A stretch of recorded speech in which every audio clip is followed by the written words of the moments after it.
are you, my friends?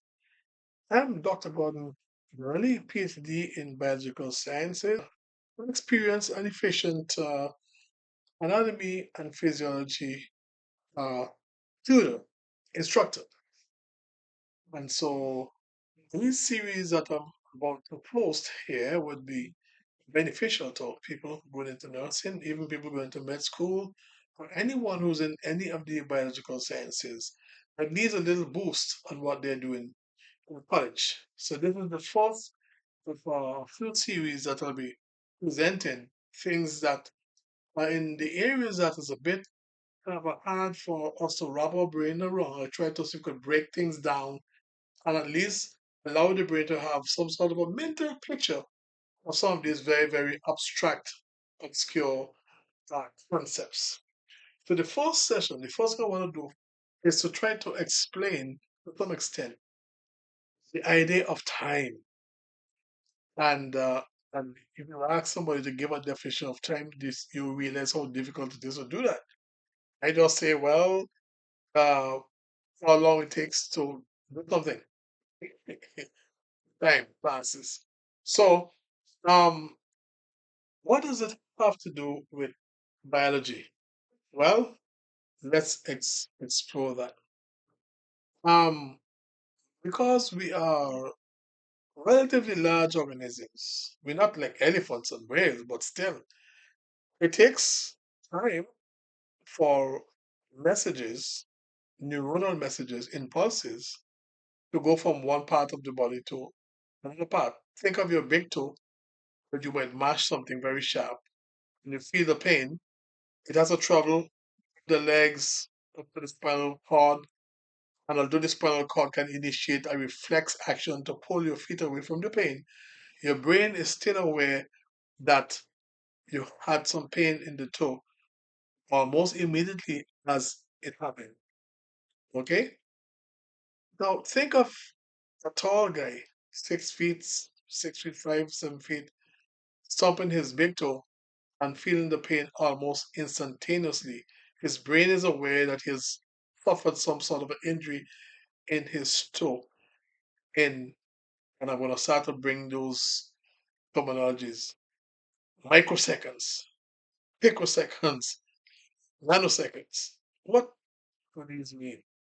How can I start to get you to understand that these are times that does occur even though you can't even figure it out? How can I break it down for you? First of all, let's look at some of the notation here. Now, what's the length of a second? How can I see that? Well, to me, one of the best ways to demonstrate the time it takes for a second is to do this. Just click your finger. 1 second is gone. You take that second and you split it up into a million. What do you get? 1 million microsecond. Each of these single bit of time is called a microsecond. All right? Good. Now, let's get more ridiculous. Let's take that microsecond, which is like 1 millionth of the second, and split it up further into 1,000 bits. 1,000 bits. You're going to get now nanoseconds. Nanoseconds. All right? So that's like 10 to the -9 of a second. All right? Now, wow, it's becoming impossible to even figure it out. You take a nanosecond and split that up 1,000 times more, and each of those is a picosecond. Woo! Picosecond. You jump with speed of light. So, how does a picosecond looks compared to a full second, which is just, well, you'll have to split that time of one click into 10 to the -11 seconds. That is 1 and 11 zeros or 12 zeros. 1, 2, 3, 4, 5, 6, 7, 8, 9, 10, 11, 12. After that, right? Billion. Okay? That's time. Okay? How can you ever even begin to even imagine? You can't even imagine what a microsecond is.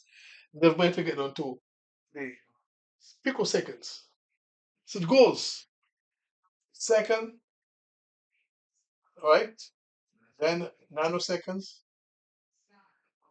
picoseconds. Smaller and smaller denominations of time that your brain can't even begin to appreciate. But I'm going to do a demonstration to show you how you can understand minuscule periods of time. It's going to be a visual aid. And wait for it. My second session will do that. Well, who cares about that type of timing? Who cares about that? Well, we care because we can actually track the difference between a healthy neurological system, like a neuron that is doing its conduction of impulses normally, compared to one that is abnormal when information begins to slow down. And that could be very threatening to life. Well, let us get just a little bit of understanding of what I'm talking about in terms of time. Now, let's take an average man. He's walking on the beach, and his big toe ended up on a piece of sharp glass that was buried in his hand. Ouch! Instantaneously, as he feel that pain, that impulse already traveled up his big toe, up his legs, right up the spinal cord, and then his brain is aware of it. So it has to go one way, and then some sort of like interpretation, a responsive impulse have to return now.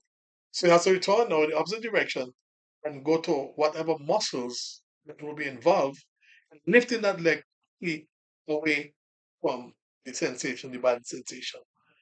That is tremendous speed. That is covering a few meters, at least 1 to 2, at least 2 meters distance, not extremely short space of time. That is so short that that is expressed in things like microseconds and nanoseconds. Okay? So I'm gonna help you appreciate these extremely fast and minuscule time bits. You would not be able to appreciate the tremendous things that this nervous system does unless you understand that whole idea of speed and time, how it relates. Okay? Why am I holding this picture of a giraffe? Well, if you think a 6 foot man is marvelous to feel something from his big toe, think about giraffe. You've seen giraffe in the zoo, or some of you may have seen it in real, in its own natural habitat. Its neck is long. His head reaches above some trees. All right? So imagine some insects land on his leg and sting. He feels that and reacts quickly. He has to travel up here, all the way on his long back, up his long neck, brains aware of it, and then he has to reverse. And the answer to that thing, the response has to travel all the way back down to the muscles involved in removing that leg from harm's way.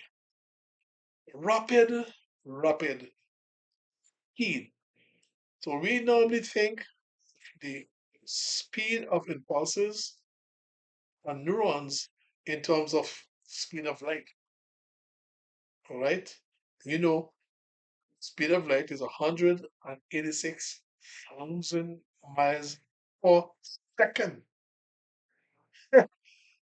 That's the kind of speed that goes on in our nervous system. I'll stay up here right now and hope you're not overwhelmed. If you're not mathematical, these tremendous long numbers with so many zeros after are going to really overwhelm you. I would advise don't worry about it. Just put this there to let you understand and appreciate what you're talking about when you talk about nanoseconds and picoseconds and microseconds, and the speed at which impulses travel throughout our body. I'm going to use an illustration to show you how you could break down a second into minute parts. I'm going to show you how that works. I'll be using a fan, all right? Peel the beans, I'll be using a fan. So I'll be doing that in my very next lecture. Thank you for listening. Bye bye for now.